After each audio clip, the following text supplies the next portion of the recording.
Hello everyone, if you are new to the channel then simply search Time to Cram on the YouTube and you will be directed to this page, and now click here.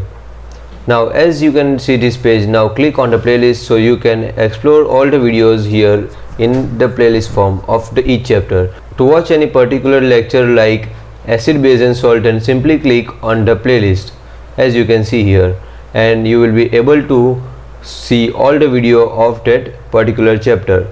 Or if you want to watch videos of electricity, then just click here and watch the videos. So now let's get back to the topic. This is the 13th video lecture of class 10 chapter 12 electricity, and this is the fourth part of resistance of a system of resistors. In this video we are particularly going to understand section 12.6.2, that is resistors in parallel connection, with the help of activity 12.6, which is explained through animation. In last lecture we learned that what will be the total or equivalent resistance of a system when the resistors are connected in a series connection. The important thing which I told you to remember, that when resistors are connected in series connection, then the current will remain same throughout the circuit and voltage will be different. At the end we find the total resistance of a system when resistors are connected in series is equal to the sum of individual resistance, that is Rs is equal to R1 plus R2 plus R3. If you have not watched this video, then click the I button to watch this video. But what happens to equivalent resistance of a system or a circuit if the resistors are connected in a parallel connection? Let's find out its answer. Let us consider the arrangement of three resistors joined in parallel with a combination of cells or a battery as shown in the figure here. As you can see in the circuit, that here we had connected our battery and our resistors in a parallel connection. So how to connect a component in series and parallel I had already explained you in my previous video lectures. So if you want to watch that previous video lectures, then click the I button. Let's try to understand this parallel connection of resistor with the help of activity 12.6. Apparatus required for these activities are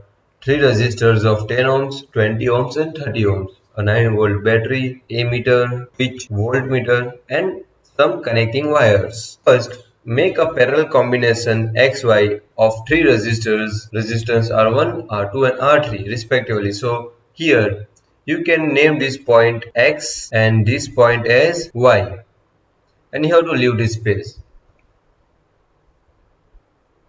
And then you have to connect these three resistors R1, R2 and R3 in parallel connection with the battery, switch and an ammeter connected in series, and at the end you have to connect this voltmeter with a combination of resistors in parallel connection. Now plug the key and note the ammeter reading. As you can see here, when we switch on the key, then current started flowing in the circuit, and what we have to do here, that we have to note this reading of voltmeter and reading of ammeter and say I is equal to 1.62 ampere and potential difference V is equal to 8.85. You have to keep I on this parameter throughout this experiment.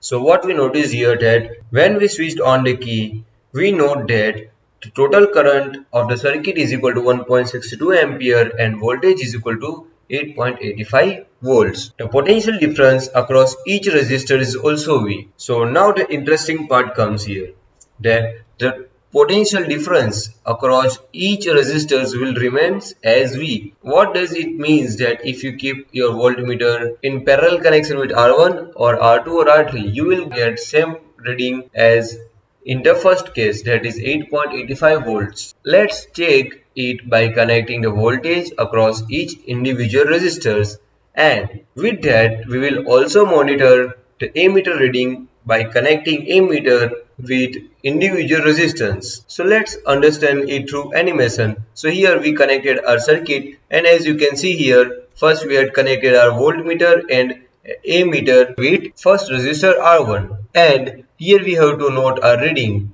of current and voltage. So the voltage we got here is 8.85 volt. So did you know that the voltage again comes same as when we connected voltmeter with a combination of resistors? Voltage is gonna remain same, rather you connect your voltmeter with R1, R2 or R3 individually. So here we have to focus on the reading of the current. We got our I value, that is total current in a circuit, as 6.12 ampere. Here we will name it I1 because it is the current through resistance R1 and its reading is 885.14 milliampere. We have to note this, and this milliampere means 10 raised to minus 3 ampere. So yes, we have noted the reading. Now let's connect this ammeter and voltmeter with R2 and switch on the circuit and note the reading. As you can see here, the reading of voltmeter and ammeter in the circuit. Again, you can see here that the voltage is same 8.85 volt, but current is different. So we will give it name as I2, and the value of I2 is equal to 442.59 milliampere. Now let's connect ammeter and voltmeter with R3 and switch on the circuit, and we'll note the reading of voltmeter and ammeter. So as you can see here, again the voltmeter reading is 8.85 volt. So it is crystal clear that when you connect resistors in parallel connection, voltage is going to remain same. Here the reading shown by ammeter, that is I3, is equal to 295.07 milliampere. So here what we tried, that we tried to connect our voltmeter and ammeter with individual resistor, that is R1, R2 and R3, and we had noted the reading, and the voltage is same throughout, but we got four different value of current here. First, that is 6.12 ampere, which is the total current shown by ammeter, and when we connected it with individual resistor, we got three individual current value, that is I1, I2 and I3. So now let us sum up all the three values of I1, I2 and I3, and let's see what answer does you get. So the value which we will be get will be equal to 1622.8 milliampere, but it is in ampere. Let us convert it to ampere. So we will get the value is equal to 1.62 ampere. So can you correlate it with the value of I? So this 1.62 is the value of I. It means that I1 plus I2 plus I3 is equal to I. It is clear from this experiment. So it is observed that the total current I is equal to the sum of separate current through each branch of combination, that is I1 plus I2 plus I3. Let us say it as equation 1. Let Rp be the equivalent resistance of the parallel combination of the resistors. By applying Ohm's law to the parallel combination of resistor, we will have I is equal to V by Rp. Yes, it is clear. We know that V is equal to IR. Simply we have to make I as a subject here. So, and in place of R, we have to keep here RP because resistors are connected in parallel connection. And name it as equation 2. Now on applying Ohm's law to each resistor, we will have I1 is equal to V by R1, I2 is equal to V by R2 and I3 is equal to V by R3.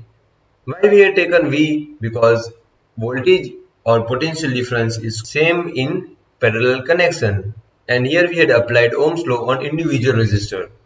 Then we got this value. Let us name it as equation number 3. Now from equation 1, 2 and 3 we can conclude. We got equation 1 as I is equal to I1 plus I2 plus I3, and we have all the value, all these four values of I, I1, I2 and I3.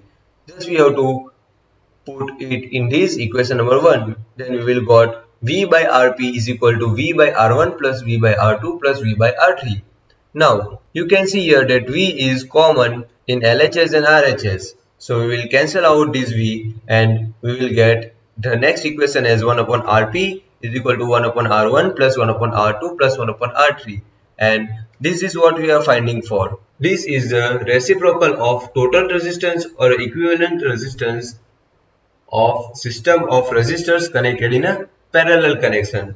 So to make it simpler, while the time of calculation, we can rewrite it as Rp is equal to R1 into R2 into R3 by R2 plus R3 plus R1 R3 plus R1 R2. So it will be helpful while solving numericals, because what students do mistakes in numericals, that they substitute all the value of R1, R2 and R3, but they end up with the value of 1 upon Rp, and they think that 1 upon Rp is the equivalent resistance of the system. No, 1 upon Rp is not the equivalent resistance, it's a reciprocal. We have to find Rp, so we have to take its inverse. So we will get RP exact. So we have to write value of RP if it is asked in a question. We don't have to write 1 upon RP. We don't have to end up with the value of 1 upon RP. It is a very important tip for numericals. Thus, we may conclude that the reciprocal of equivalent resistance of a group of resistors joined in parallel connection is equal to sum of reciprocals of individual resistance. That is 1 upon Rp is equal to 1 upon R1 plus 1 upon R2 plus 1 upon R3. And still, if you have any doubt in this topic, then you can comment me in the comment box. The topic which will be covered in next video lecture is example 12.8 and 12.9. That's all for today's video lecture. Thank you. Notes are uploaded on the bloggers page of Time to Cram. So visit the bloggers page to download the notes, and the link of the bloggers is given in the description box. So check the description box, get the link and download the notes. And if you find this video helpful and informative, then like it and do share it with your friends and classmates. And yet you had not subscribed to our channel Time to Cram, then subscribe it. And don't forget to hit the bell icon so that you will get latest notification and update when new video is uploaded. That's all for today's video lecture. Thank you.